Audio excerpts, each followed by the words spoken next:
آج کل ہمارے جو چیف جسٹس صاحب یہاں بیٹھے آتے ہیں، سنیں ان کی آنکھیں دیکھ نہیں سکتی، ان کے کان سن نہیں سکتے اور ان کی زبان بول نہیں سکتی.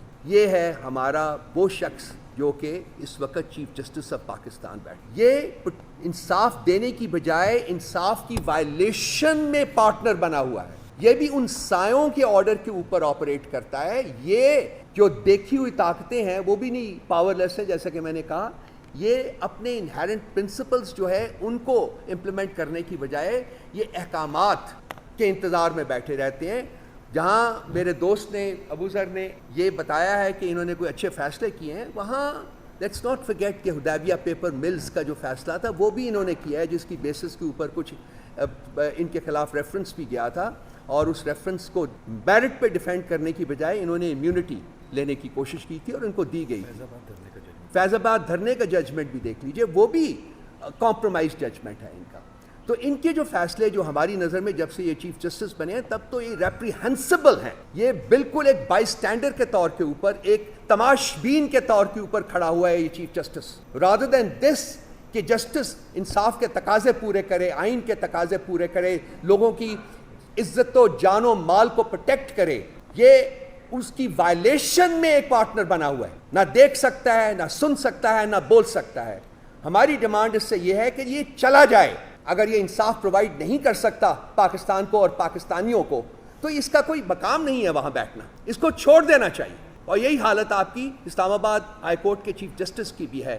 میں آپ کو سپریم کورٹ کے چیف جسٹس کی ایک بات بتاؤں. 9 مئی کو وہ ٹریجڈی ہوئی تھی جس کے بعد ریاست کا سارا جبر اور فسطائیت جو تھا وہ انلیش کی گئی تھی پی ٹی آئی کے اوپر. 25 مئی کو ہم نے ایک پٹیشن موو کی تھی سپریم کورٹ میں کہ یہ جو ہوا ہے اس کے بارے میں اس کو سنا جائے اور ایک جوڈیشل کمیشن جو ہے وہ کانسٹیٹیوٹ کیا جائے تاکہ دودھ کا دودھ اور پانی کا پانی ہو سکے. 25 مئی 2023، آج ہم مئی میں داخل ہو رہے ہیں 2024 میں. 1 سال سے اس شخص نے اس کو ایک کشن کے طور کے اوپر اپنی سیٹ کے اوپر رکھ کے اس کے اوپر بیٹھا ہوا ہے. چیف جسٹس آف پاکستان، شرم آنی چاہیے. شرم کا مقام ہے نہ صرف چیف جسٹس کے لیے بلکہ تمام جوڈیشری کے لیے کہ ان کا سربراہ اس قسم کا کام کر رہا ہے. اس کے علاوہ ہماری اور بھی بہت ساری پٹیشنز ہیں جو اس کے پاس پینڈنگ ہے جن کو وہ فکس نہیں کر رہا.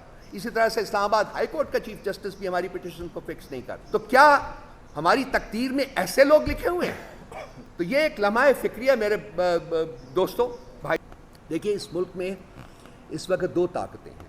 ایک وہ طاقت ہے جو کہ ہمیں نظر آ رہی ہے، کوئی پرائم منسٹر ہے، کوئی چیف منسٹر ہے، کوئی گورنر ہے، کوئی یہ ہے، کوئی وہ ہے. یہ وہ طاقت ہے جو ہمیں نظر آ رہی ہے لیکن ان کے پاس طاقت نہیں ہے، یہ کچھ کر نہیں سکتے، یہ مفقود ہیں، یہ ڈمیز ہیں، ان کی تنابیں کہیں اور سے کھینچی جاتی. اور دوسری طاقت وہ ہے جو کہ جن کے پاس اصل طاقت ہے لیکن وہ سایوں کی شکل میں نمودار ہے، وہ ہمیں نظر نہیں آتی، نہ وہ سامنے آنا چاہتی. یہ وہ بیسک کانفلکٹ ہے جو کہ جس کی وجہ سے اس وقت ان تمام ہیومن رائٹس وائلیشنز، فریڈمز کی وائلیشنز کے ساتھ ساتھ ایک کنفیوژن سا کریٹ ہوا ہے. ملک میں ویسے تو دیکھنے کو جمہوریت ہے لیکن اصل میں ڈی فیکٹو مارشل لا ہے. یہاں اس وقت مارشل لا رجیم یہاں چل رہی ہے اور یہ ڈمیز جو ہیں یہ اس شخص واحد کی دکتات جو ہے اس کو امپلیمنٹ کر رہی ہے، یہ بتائے بغیر کہ یہ کیا کر رہی ہے. ویسے تو پارلیمنٹ بھی موجود ہے لیکن وہ ٹوٹلی پاور لیس ہے. یہ جو کانفلکٹ ہے یہ ختم ہونا چاہیے ان دا سینس کہ جی اگر آپ نے جمہوریت نہیں رکھنی تو پھر کہہ دیں. یہ ڈی فیکٹو جو ہے اس کو بڑے سے لوگوں ڈاکٹرن آف نیسیسٹی بھی اسی جوڈیشری کی کوائنج ہے جس میں کہ یہ واٹ از ڈاکٹرن آف نیسیسٹی کہ یہ جی کہ جرم تو ہوا ہے، کانسٹیٹیوشن تو وائلیٹ ہوا ہے لیکن چونکہ ہو گیا ہے جرم، چونکہ کانسٹیٹیوشن وائلیٹ ہو گیا ہے اس لیے ہمارے پاس آپشن کوئی نہیں ہے سوائے اس کے کہ اس کو ہم لیجیٹیمائز کریں. یہ پاکستان کی تاریخ میں 1 دفعہ نہیں، 2 دفعہ نہیں، 3 دفعہ نہیں، 4 دفعہ ہوا ہے. اس کے علاوہ آج بھی جو آپ کے سامنے کھیل کھیلا جا رہا ہے وہ یہی ہے کہ وہ جو سائے جو ہیں جو ہمارے اوپر طاقت کی شکل میں کہیں براجمان ہیں اور نظر نہیں آتے، یہ ان کے جو عقائد ہیں یا ان کے جو احکامات ہیں اس کی تقلید کرنا یا ان کو امپلیمنٹ کرنا یہ اسی قانون کے تحت ہی ہو رہا ہے کہ جی ہم اس طاقت کا کچھ بگاڑ نہیں سکتے. اسٹیچر جو ہے وہ ریگڈ ہے، اس میں جو لوگ بیٹھے ہوئے ہیں وہ ڈیزرو نہیں کرتے وہاں کیونکہ وہ الیکشن جیت کے نہیں آئے بلکہ ان سایوں کی پیٹرنیج کے انڈر وہاں وہ بیٹھے ہوئے ہیں.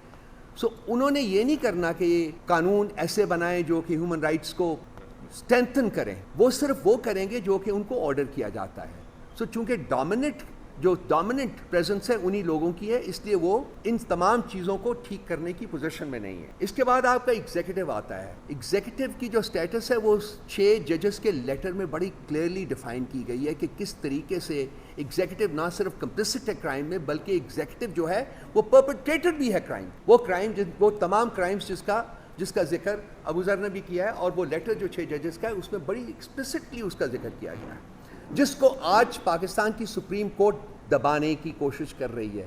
ہونا تو یہ چاہیے تھا کہ جب وہ لیٹر آیا تو اس کے تحت ایک جوڈیشل کانفرنس کی جاتی جس میں باقی لوگوں کو بلا کے، باقی ججز کو بلا کے ان کے احساسات، ان کے تاثرات اور ان کے کامنٹس بھی لیے جاتے کہ کتنی how deep rooted is this malady of interference in affairs of the judiciary. لیکن ایگزیکٹو جو کہ کمپلسٹ ہے according to the contents of the letter, اسی کو امپاور کر دیا گیا جی کہ آپ جائیے جا کے کمیشن بنائیے، آپ جا کے کمیشن کا ہیڈ بھی بنائیں۔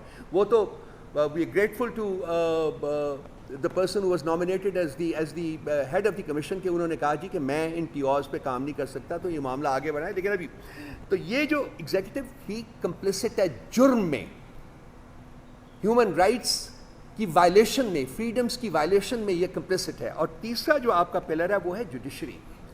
تو ایک رپورٹ شائع ہوئی ہے، it's called Pakistan 2023 human rights report, اور یہ شائع کی ہے United States Department of State, اور یہ کور کرتا ہے پیریڈ 2022 اینڈ 2023۔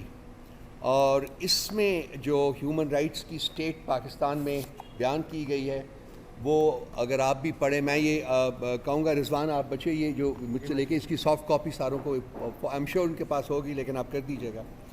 وہ میرے جیسے شخص کے لیے جو who's committed to this country شرم سے چک جاتا ہے۔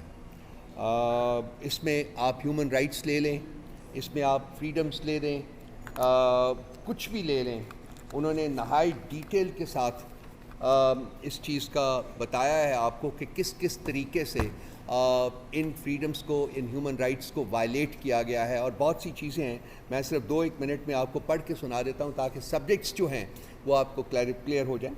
Significant human rights issues including credible reports of number 1 unlawful and arbitrary killings including extrajudicial killings، اس کے اوپر بات کی ہے انہوں نے۔ enforced disappearances، اس کے اوپر بات کی ہے۔ torture and cases of cruel, inhuman or degrading treatment or punishment by the government or its agents، اس کے اوپر بات کی ہے۔ harsh and life threatening prison conditions، اس کے اوپر بات کی ہے۔ arbitrary detention، اس کے اوپر بات کی ہے۔ political prisoners، اس کے اوپر بات کی ہے۔ transnational repression against individuals in another country، arbitrary or unlawful interference with privacy